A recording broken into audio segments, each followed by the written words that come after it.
للمنتخب المغربي الذي أنهى شوطه الأول متقدما على نظيره التنزاني في شوط كما أشرنا كان فيه الاستحواذ والسيطرة للعناصر المغربية، وهذا هو المهم كابتن يوسف.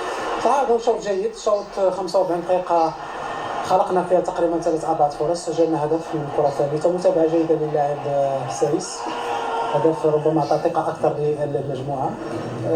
استحوذنا كاستحواذ جيد على الكرة، ما لم تكن هناك أي خطورة من جانب المنافس فريق تنزانيا، وهذا شيء اللي تكلمنا عنه، عدم إعطاء الفرصة للمنتخب التنزاني للتحولات.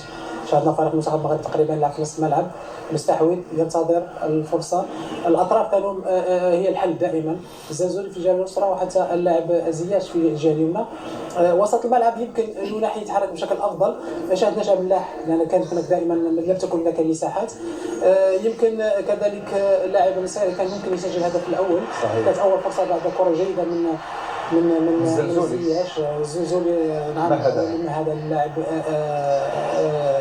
المصري. لكن كما قلت بالمجمل شوط جيد، شوط بدون أخطاء، شوط يمكن شاهدنا الهدوء والاستحواذ، لكن نحتاج إلى هدف آخر، لأن دائما شوط ثاني ممكن فريق تنزاني يلعب على المرتدات يخرج في محاولة تسجيل هدف التعادل.